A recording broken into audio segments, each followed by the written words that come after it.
¿Cómo crees que va a terminar la situación de Cuba? Mira, yo te comento, mira, en Cuba antes del año 89, los oficiales militares, tanto de la FARC y el MININ, aparte de tener una buena formación, había recursos para formarlos y prepararlos, también tenían una buena formación cultural.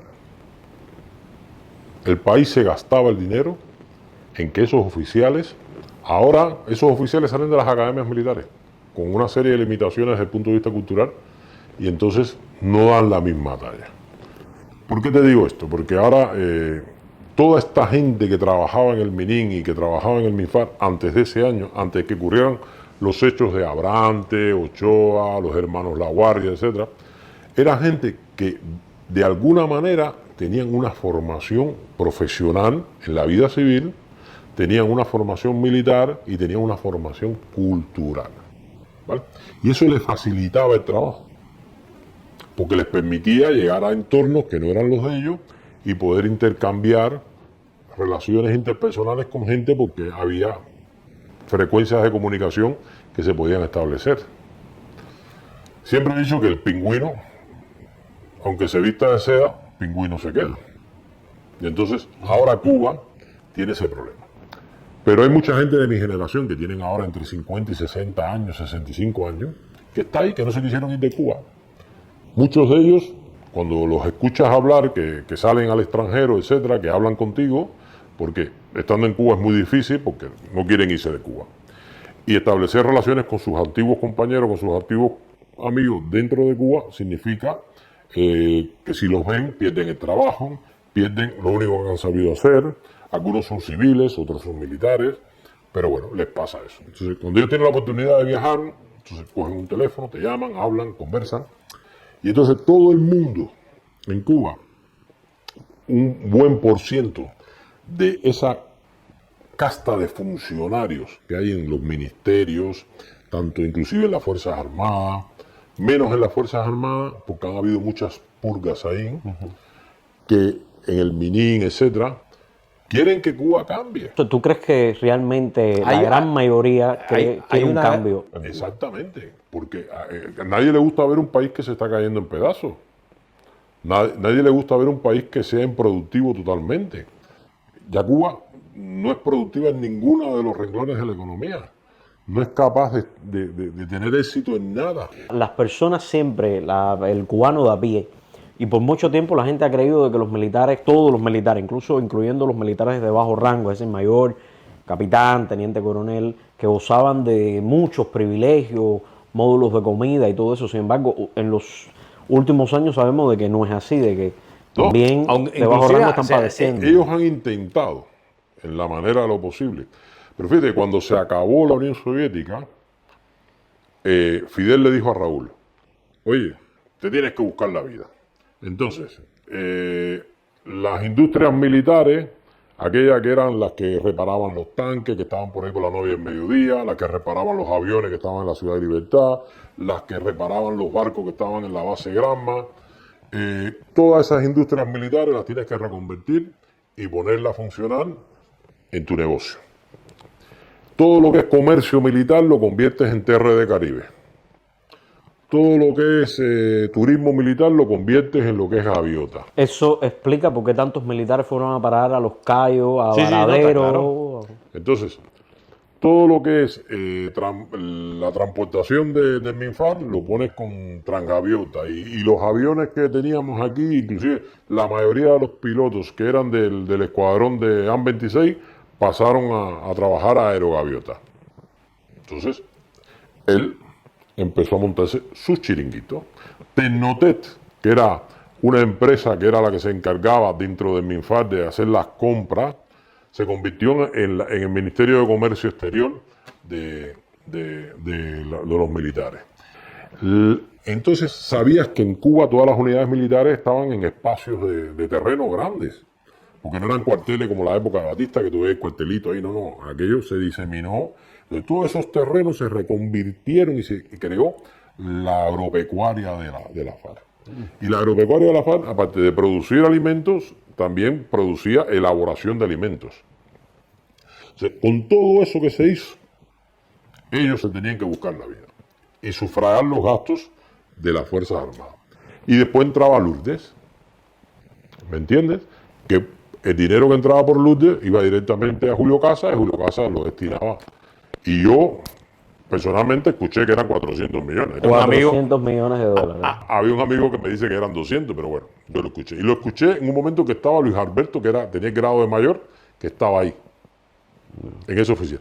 Y el que es hoy secretario del Consejo de Ministros, o del Consejo, me parece que es el Consejo de Ministros, que es Amado, era el ayudante en ese momento de Julio Casas. Entonces, ellos montaron Gaesa. Todo ese dinero que vino de Brasil, por eso Lula ahora es más escéptico en relación con Cuba, porque sabe que hay un dinero que puso ahí y que no se devuelve. Voló. Y entonces, Mariel, ¿para qué sirve? Todo ese proyecto que quisieron vender con Mariel, ese voluntarismo de Mariel, todo se quedó en la nada. Porque ¿quién va a tener una zona franca en Mariel, en Cuba, para qué? Cuando tiene el canal de Panamá. Lógico. Cuando tiene aquí la Florida. ¿Qué buques se van a meter en Cuba cuando después no pueden tocar puertos americanos? Todas estas cosas fueron, ¿tú crees que hayan sido todos esos factores lo que empezaron a mermar la confianza de los militares? No, el problema estaba en que cuando estaba Chávez, Chávez le pidió a Fidel que le estableciera en Venezuela, a través de las Fuerzas Armadas, de las relaciones con los rusos, de los temas de los sistemas de seguridad del Estado, lo que él había hecho en Cuba. Y que le pasara todos los contactos que tenía Cuba en la arena internacional, de movimientos políticos, de movimientos guerrilleros, de gobiernos afines, etc. Mira, entonces, ¿qué pasó? Que Chávez desapareció. Maduro no es lo que se pensaba. Diosdado Cabello nunca ha sido amigo de Cuba. El cártel de los soles piensa en el dinero que puede sacar, la tajada que puede sacar cada uno. Y Venezuela se queda ahí. Ya Venezuela no da el dinero que necesitaba Cuba para poder sostenerse. ¿Tú crees que ya Venezuela le ha dejado de importar Cuba, que ya no es un interés realmente relevante? Ellos mantienen políticamente ahí una relación, pero ya el flujo de capital que venía de Venezuela se acabó. Y de ayuda. Entonces, ¿qué pasa? Que todo el mundo sabe que el país tiene que cambiar. Porque ahora, imagínate, yo me acuerdo siempre, a principio de la revolución, Fidel tenía tres gente. La gente del movimiento 26 de julio, del Ejército Rebelde, tenía al Directorio Revolucionario y tenía al Partido Socialista Popular. La gente del 26 de julio del Ejército Rebelde era gente que sí, se pelearon en la sierra, la guerrilla, etc. Pero cuando tú lo ponías en un ministerio a sacar cuentas, o a tratar con leyes, o a tratar con presupuestos, o a llevar políticas de Estado, no tenía formación. ¿Y de quién tuvo que tirar mano él? De la gente del Partido Socialista Popular y del directorio, que tenía formación académica.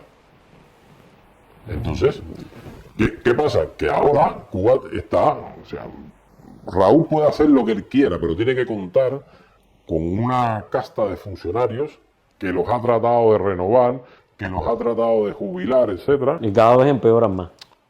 Exactamente, porque la formación es la misma. Entonces, pero que esa gente, por mucho que les obliguen a tuitear todos los días a favor de Raúl y de Canel y de sus políticas, esa gente tiene que comer. A ver, el país está destrozado completamente, la economía de Cuba está destrozada completamente, el sistema de salud ha colapsado, se mantiene colapsado desde la situación del COVID. El sistema de educación es desastroso, hay analfabetismo incluso en la universidad. Es decir, el país está prácticamente paralizado económicamente. No hay industria. La parte comercial es fatal, la industria ligera desapareció, la agricultura se ha hundido por completo, no son capaces ni siquiera de sacar ni los derivados de la caña, no son capaces de producir elementos básicos de la dieta de los cubanos. O sea, se está importando azúcar, se importa café, se importa de todo. ¿Qué es lo que mantiene entonces a ese país? Es ese grupo de militares que todavía sigue apoyando a Raúl Castro. Pero son unos militares que están muy bien situados. O sea, Raúl los tiene comprados. El pueblo tiene que saber que ese grupo de militares viven en mansiones, que antes eran coli y ahora se han ido mudando para Siboney. Te refieres, a ver, la jerga popular que nosotros usamos, te refieres a los pinchos. Bueno, el MINFAR tiene los sustitutos del ministro. ¿Por qué tú crees que tiene a López Miera, que tiene un montón de años? Y a Quintasolá, que tiene un montón de años. Y a Espinosa, que tiene un montón de años. Lo tiene como sustitutos del ministro ahí. Raúl los tiene. Y entonces tiene a un hombre que es Roberto Legra Sotolongo, lo tiene a... Vaya, eso es faltarle respeto a militares que en Cuba, desde sus posiciones políticas en las antípodas, pero que eran tíos que estaban bien formados. Que pasaron todas las academias muchísimo tiempo. Como los Casas Regueiro, como los Ulises Rosales de Toro, como Leopoldo. El Cangrejo de pronto fue de camelito a convertirse en teniente coronel, ¿no? Ahora creo que es coronel. Sí, coronel, de personas que llevaban tiempo ya. No, y gente que había acumulado, porque eso es otra historia, que la podemos hacer, pero entonces tienen a una serie de personas al frente de los ejércitos, al frente de los estados mayores de los ejércitos, ha puesto a un subnormal de general de cuerpo de ejército, que no ha hecho nada, ni siquiera combatió en Angola, porque con la época que estuve en Angola yo estuve ahí, y era jefe del grupo táctico de Huila en Lubango. Cuando tú dices que este tipo de militar que está viviendo en mansiones, es decir, ¿qué tipo de privilegios más o menos estamos hablando? De todo. No le falta nada. Las casas son mantenidas por la estructura. Si a estas personas no les falta la corriente eléctrica. No le falta la corriente eléctrica, no le falta comida de ningún tipo, no le falta tener conectada a las familias en todo chanchullo. ¿Quién mantiene a esos militares? ¿Cómo se estructura? Bueno, acuérdate que la principal entrada de recursos que tiene Cuba es la remesa de los cubanos. Que es brutal. Porque la gente no quiere dejar morir de hambre a sus familiares en Cuba. Claro, reciben el dólar, le dan una moneda simbólica al que está allá. A lo mejor no es eso, pero el dólar que circula por allá, tú lo envías, se lo entregan a tu familia, pero tu familia tiene que gastarlo. Y tiene que ir a comprar aquí y allá. Y es un dólar que de alguna forma se está moviendo en el mercado. Y eso que muchas de las MIPYMES están tratando de esquivar tener que cobrar internamente en Cuba.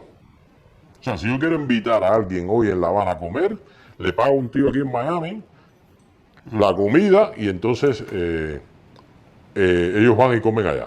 Pero él no quiere que yo le envíe de ninguna manera el dinero para Cuba. Sí. Entonces, ¿qué pasa con eso? Que esa gente está comprada porque de todas maneras el país tiene unas ventas en algunos recursos, como puede ser algo de níquel, como puede ser algo de tabaco, todavía hasta de carbón. Claro. Ahora están vendiendo carbón, lo está vendiendo Florifauna, del ladrón que siempre ha sido, porque este hombre no ha hecho nada en el país. Guillermo García Frías no ha hecho absolutamente nada, pero nada. Y esto es uno de los tantos militares, es decir, que está viviendo que es dueño de la empresa Florifauna, que es del pueblo, de que las reservas naturales son del pueblo. Entonces, el principal error, y por lo cual hay que condenar a todos estas gente, es por haberse adueñado del país. Nadie tiene derecho a adueñarse de Cuba. Ahora, por debajo de ellos está lo que nosotros llamamos oficiales de bajo rango. Está claro, pero acuérdate que eso son estructuras piramidales. Yo voy a recoger algo para mí, pero voy a repartir algo. Entonces, a los jefes de secciones le da unas vacaciones aquí, le arregla la casa, o le cambia la casa, o le coloca a la familia en las empresas de tiendas en dólares para que se lleven una propina, o las pone a trabajar en varadero o en la red de gaviotas. Migajas. Pero los que se están llevando el paquete más grande de Cuba son ellos allá arriba. Ahora, atendiendo a la cantidad de petición de liberaciones que existen, que no sabemos realmente qué cantidad de militares han pedido sus bajas o la liberación de sus puestos. No, además lo están jubilando ya.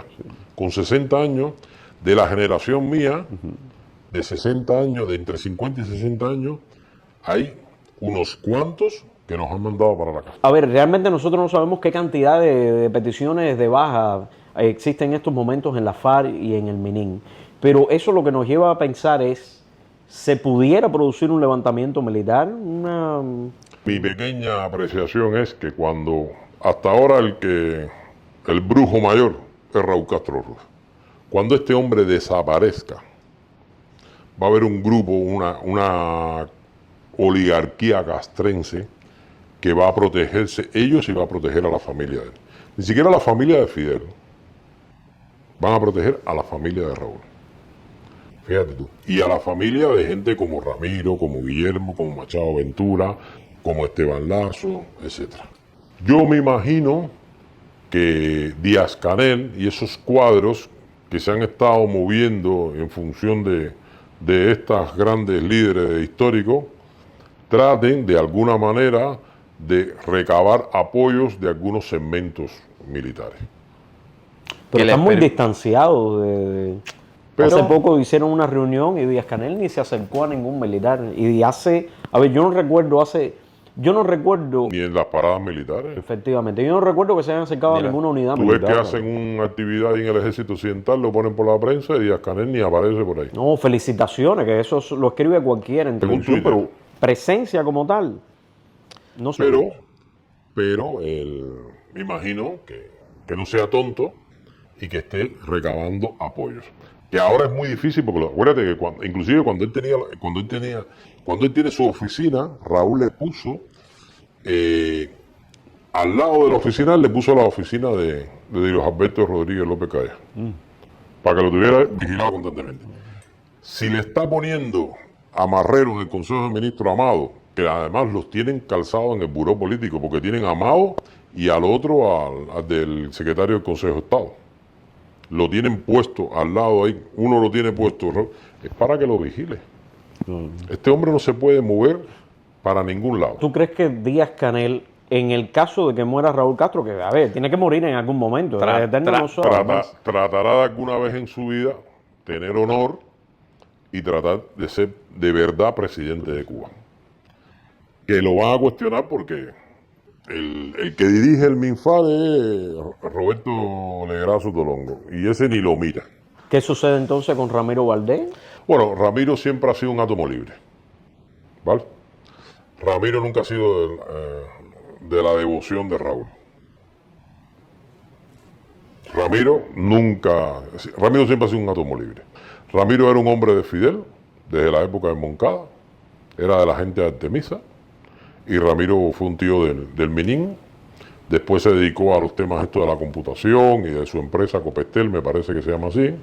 ¿No sería él que entonces, en caso de morir Raúl, quien tomara el... No lo tengo control? claro, porque yo creo que si Díaz-Canel quiere tener algún tipo de éxito, tiene que recabar apoyos en un escalón por debajo de todos estos generales históricos. Ni siquiera te estoy hablando del que es ministro del Interior, Casa, ni de Roberto Legrazo Tolongo, ni los que son jefes de los ejércitos, ni los subjefes de Estado Mayores. Tiene que buscar más abajo. Tiene que buscar ahí y entonces tratar, pero no lo veo con la calidad de líder como para hacer este tipo de maniobras. Entonces, desgraciadamente nos abocaremos a un conflicto porque puede pasar, cuando se muera Raúl, que surjan tiranteses a la hora de reparto de las zonas de influencia y se puede dar algún tipo de situación escabrosa dentro del país. Pero, ¿Quieres decir, a ver, si mal no te entiendo, tú estás hablando entonces de pugnas? En el hombre, poder. claro. No, pero es que Pugna siempre, y además Raúl la fomentaba. No te digo yo, el tema aquel de Ochoa surgió porque Raúl fomentaba dentro del MINFAR grupos de poder dentro del MINFAR. Y eso todo el mundo lo sabe. El grupo de Ochoa, Tomaseviche, Gondín y toda esa historia por ahí para allá, era un grupo, y el grupo de los Casas con los Baranda y toda esa historia, los Ciogón, era otro grupo dentro del MINFAR. Y entonces estaban los átomos libres como Leopoldo, como Ulises Rosales del Toro, como Álvaro, que no comulgaban ni con uno ni con el otro. La discusión para que Ochoa lo reventaran y lo sacaran por el aire no fue el narcotráfico. A Ochoa le hicieron a sus espaldas una auditoría de lo que se robaba en Angola. Y con esa auditoría en la mano, se la pusieron en la mesa a Raúl.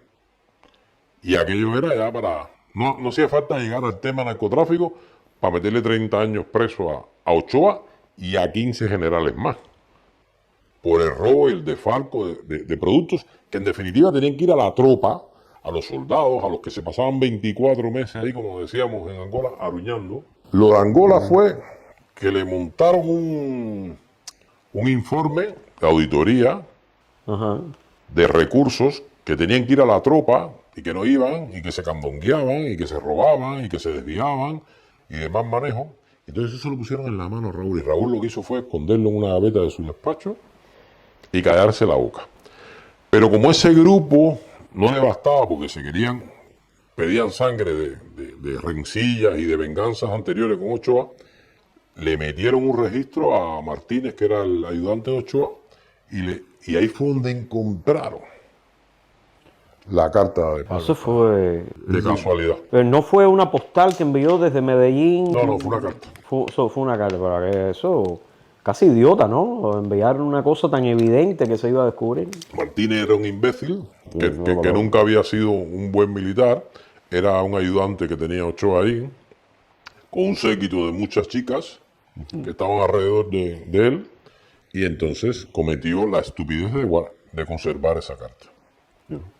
Le encontraron la carta, pero el tema no paró ahí, porque si a lo mejor le encuentran la carta y esto no trasciende, pues bueno, no pasa nada. Ochoa va directo para jefe del ejército occidental.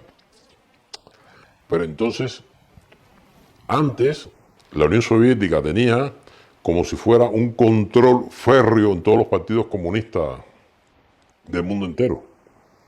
Y recibían de Moscú plata, orientación, etc. Y directiva.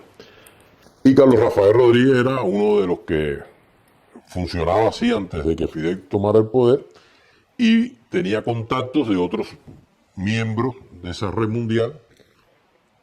Y uno que había por Panamá le sopló a Carlos Rafael que los americanos sabían lo de Ochoa y Pablo Escobar y narcotráfico. Sí, todo ese asunto. Y entonces ahí fue cuando dijeron, oye, aquí hay que poner un cortafuego. Claro, entonces las divisiones de los militares, eso ha estado existiendo, eso ha sido promovido por los Castro, De toda eso la ha sido vida. siempre ahí. Ahora, vamos a ver, Raúl Castro se está muriendo. Eso tú lo ves y es evidente, tiene cuánto, 90 y picote de años, está delgado, está sordo de un oído, en algún momento va a fallecer. Sí, sí.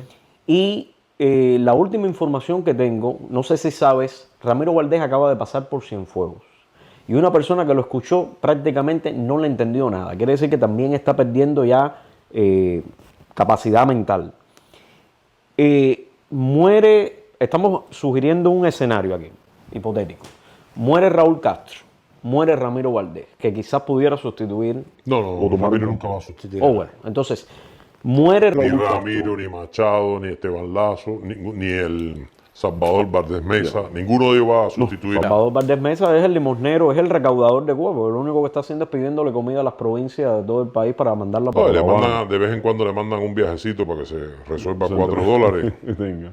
Entonces, ¿crees que en ese escenario lo que va a existir es una confrontación de No. los militares más poderosos? Los militares van a crear una junta castrense. ¿Tú crees en una junta militar? Una junta, pero que no será pública. Eso no te pienses que va a ser pública, que van a pararse ahí 7 militares, nosotros somos los que... No. Va a seguir Díaz-Canel, como está en Venezuela.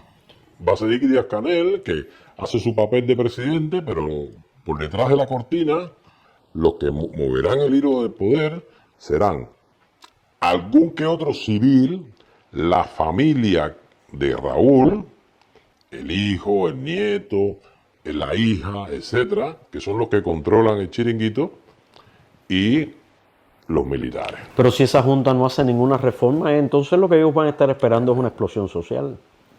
Una Sí, explosión de pero- algún tipo, pero es insostenible la ¿Crees, situación actual. ¿Crees que ellos tienen capacidad de hacer alguna reforma? Ni inteligencia para hacerla, ni conocimiento para hacerla. ¿No te parece que están usando a Cuba como un negocio en ruina?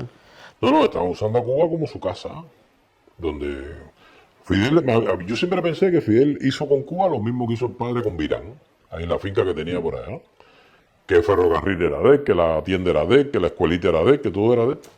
Y ahí, entonces, Fidel lo que ha hecho es, y ellos no pueden vivir sin saber, porque ese estilo de dominación, ese poder que tienen sobre la isla entera. Tú vas a otro país europeo y... Mira, yo me enteré de un incidente que tuvo Legrand ahí donde vivía en Coli, que le expropió a un señor un terreno al lado de su casa porque no le gustaba una historia. Eso no lo puede hacer en ningún país europeo. Es como una junta castrense en la sombra, que se van a mantener y después ellos van a seguir pasándole poder a los que vienen detrás y le va a decir, oye, si me apoya, después acuérdate que esto va a ser tuyo. Mira, Pero es que mantenerse... ¿tú te acuerdas significa- cuando sacaron los papeles de Panamá? Sí. De Fonseca, ¿te acuerdas que se hizo un consorcio internacional de... ¿Tú recuerdas a cuántas personas aparecieron, que eran del gobierno cubano, aparecieron en los papeles de Panamá? Creo que ninguno apareció en los papeles de Panamá. Pues ellos lo tienen montado de esa manera. La plata de toda esta gente, los recursos, no están en Cuba. Eso es lo que me hace pensar de que ellos están utilizando a Cuba como un negocio en ruina. Exacto. Si ellos quisieran realmente mantener el poder, ¿Por qué? ¿Por qué no tendrían que hacer reformas. ¿Por qué ninguno tiene el dinero? En Cuba, desde los primeros años de la revolución, existió la Dirección de Operaciones Especiales y tenía un departamento de evidencia documental. O sea, todos los que trabajábamos en el sistema estábamos obligados a cada vez que pillábamos un carnet de conducir de Ecuador o de Estados Unidos o de España y lo podíamos llevar para allá, lo llevábamos para que se hicieran copias y poder utilizar. Cuando había un desastre, gente muerta, etcétera, íbamos a los cementerios y más o menos buscábamos identidades para poder coger y ponérselo a ellos en las manos. Entonces, inclusive existe un acuerdo cuando ocurrieron los atentados, creo que hubo un acuerdo de que las tecnologías estas de identificación biométrica que tenemos ahora en todos los pasaportes, toda esa historia, todo eso, las tecnologías que eran empresas civiles que hacían todo esto, toda esta información se restringiera a países como Irán, como Corea del Norte, países que pudieran crear documentación falsa para hacer operaciones. Y Cuba, pero Chávez, a base de billetes, logró con una empresa y con otra y poniendo tapadera por aquí, hacerse la tecnología a los alemanes. O sea, ¿quién se cree que toda esta gente no tiene un billete en el extranjero? Hasta Díaz-Canel lo tiene, Eso quiere decir de que ellos pero lo algún tienen momento- con identidades falsas. en algún momento entonces escaparán. Exactamente. ¿Crees que están esperando un susto para escapar? No, ya Están ellos- esperando en que la situación realmente sea insostenible. No, está claro, cuando Imposible la de situación sea insostenible porque hay una crisis alimentaria en el país, una crisis de supervivencia que los propios que no la quieren son los americanos, porque sería un éxodo ilimitado hacia la Florida que destrozaría toda la industria de la Florida. Ya si con los que han venido son casi 500,000 en 2 años y pico. Entonces, y uno los ve por la calle, la cantidad de motorinas esta que hay, la gente vendiendo fruta en la esquina. Parece que la crisis parece muy grave en estos momentos para todos. Es decir, para los cubanos que la están viviendo en carne propia y para nosotros que estamos viendo el horror que está sucediendo ahí. Si se produce una explosión social o se producen varias manifestaciones, ¿tú crees que los Castros sea Estos serán los el pie primeros para que- que ellos se larguen del país? ¿Crees que eso toda suceda? esa ¿O crees que una familia junta militar? Pero lo más peligroso es que los que tienen abajo, que tienen muy pocas luces, que son unos perros guardianes de esta casta que se ha adueñado de Cuba, esos serían capaces de cometer atrocidades contra el pueblo. Y cometer atrocidades de dispararle al pueblo, de utilizar toda esta técnica de combate que vemos ahora tan bonita, no está diseñada para pelear contra los Estados Unidos, ni contra México, ni contra ningún país de teatro de operaciones en el cual está Cuba. Está diseñada para combatir al pueblo y a la sublevación del pueblo. Todo eso, cañones, chicas, 4x4, todo eso está diseñado.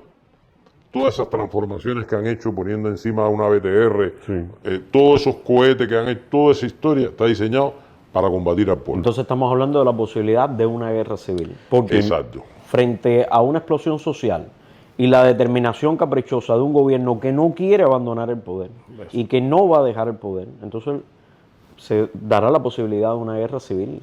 Está claro.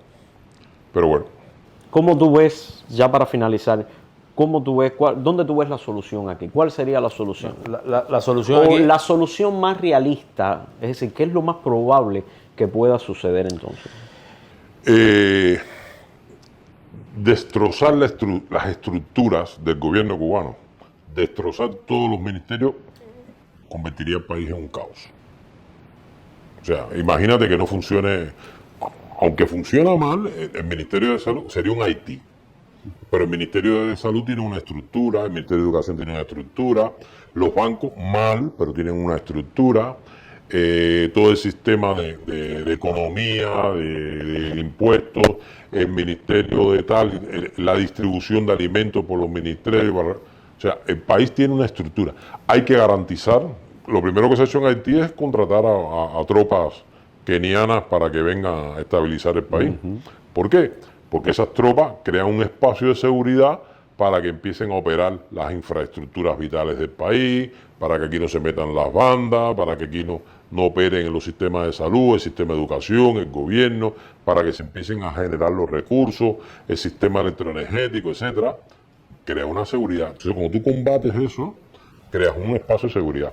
Cuba, inclusive, tiene necesidad de contar con las estructuras policiales que hay y con las estructuras militares que hay para salvaguardar el país de la presencia, porque has visto que en España llegan submarinos de Colombia con drogas. Sí. Entonces, imagínate que los cárteles de la droga, que ya son bastante numerosos en México, encuentren la posibilidad de montar una zona franca de droga en Cuba. ¿Qué necesitaría el país para aquello? Sería monstruoso. Entonces, nadie le conviene. Yo creo que si desaparece Raúl y se elimina el principal obstáculo que hay con esta historia, Díaz-Canel de alguna forma tratará de suavizar el tema con Estados Unidos. Pero lo tendrá que hacer con mucho cuidado y tendrá que tener un apoyo de alguna parte de la estructura militar y policial del país. Porque si lo trata de hacer él solo, dura 2 segundos. Realmente la única ecuación que tiene Cuba es abrirse a la democracia, es decir, Exactamente. el regreso de los exiliados, una apertura económica total, Exacto. la desmilitarización completamente ¿Qué hace? todo. ¿Cuándo has visto un presidente de un gobierno de Portugal o de Italia o de España visitando municipio por municipio las estructuras económicas? Es un problema de la iniciativa privada. Sí. Eso ahí no tiene que meterse, es lo que tiene que crear una estructura jurídica que permita que la gente haga negocio. Claro. Cuando se mete, ¿por qué? ¿Por qué surgen estas MIPYME que ahora son multimillonarias? Porque tienen alguien dentro de la estructura del poder, porque si lo hicieran todo legalmente no fueran tan multimillonarias, pero tienen alguien dentro de la estructura. Pues mira, yo conozco un caso que tiene un restaurante en La Habana. Restaurante exitoso.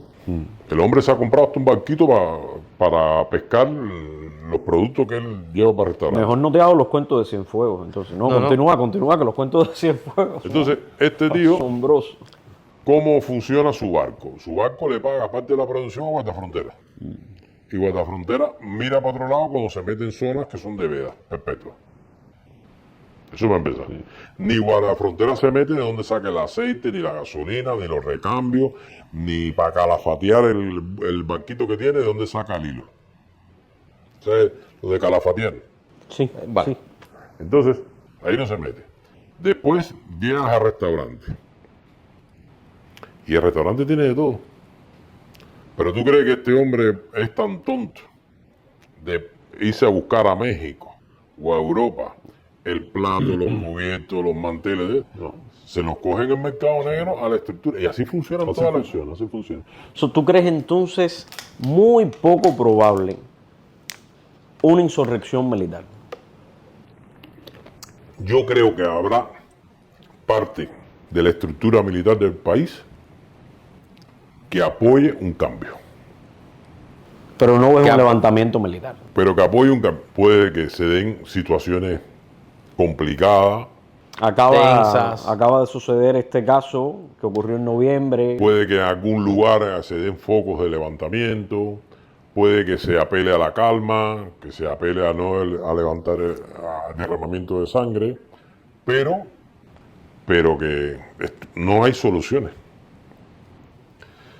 Con la estructura de poder que existe en Cuba, desde el punto de vista, o sea, lo que ha hecho Raúl con los militares ha sido encerrar, porque, mira, el Minin ya no es Minin. Él lo sustituyó por completo con la gente de Minfar. Este que es ministro del Interior, que lo ha ascendido ahí de manera vertiginosa, este tío era un trinca, era un de la contrainteligencia militar.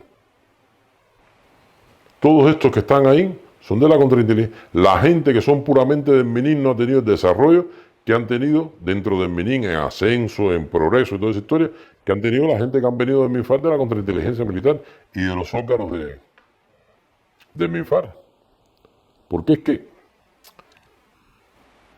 el desempeño de la contrainteligencia militar dentro de las Fuerzas Armadas no era para luchar contra los intentos de espionaje del enemigo. Ellos estaban preparados para luchar cualquier disidencia dentro de las estructuras militares, como perros o opresores.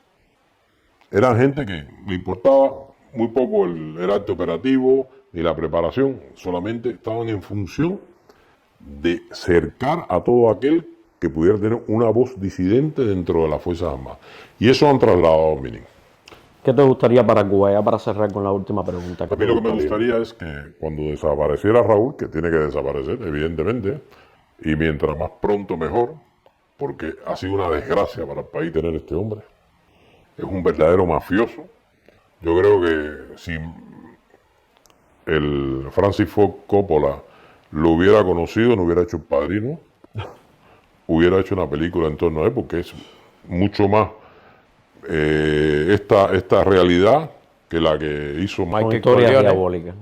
Exactamente, entonces, y yo creo que en alguna manera, en alguna posibilidad, Díaz-Canel, con todos los defectos que tenemos, que le vemos, que conocemos de él, etcétera, asuma que el país tiene que tener un cambio. Y produzca una especie de perestroika. Exactamente, algo. Bueno, no tiene que decir perestroika porque ya es demasiado arriesgado, pero sí coger y decir, oye, vamos a bajar la parada, vamos a dejarnos de comprometernos con esto. Yo creo que Estados Unidos lo vería muy bien. ¿Usted cree que si Díaz-Canel puede tener una solución pacífica para el país que invite a la iniciativa privada, que invite al desarrollo económico? Sí, que elimine sobre todo el riesgo de una migración masiva Exactamente. producida por el caos. Y que el país no se convierta en una plataforma de tráfico de droga tanto para Estados Unidos como para Europa. So, ese sería entonces la vía que tú crees que... Claro, porque que el país se convierta en un conflicto armado, yo sé que hay algunos que dicen que aquello no tiene solución, que lo mejor es que se caigan a bombazos, que el pueblo se levante, que coja las armas, que le hagan a esta gente como le hicieron a Gaddafi en Libia, etcétera. Pero mi temor es que después el país se convierta en un Haití ingobernable. Sí. Y ahí es donde está el peligro. Porque Haití es pequeñito, pero Cuba es muy grande. O sea, no se pueden traer 500 kenianos a mantener el orden, ni una fuerza. Se tendría que traer mucha gente a controlar la situación interna de Cuba. Ángel, muchas gracias. Muchísimas gracias por la conversación. Oye, aquí se puede estar con usted por horas y horas.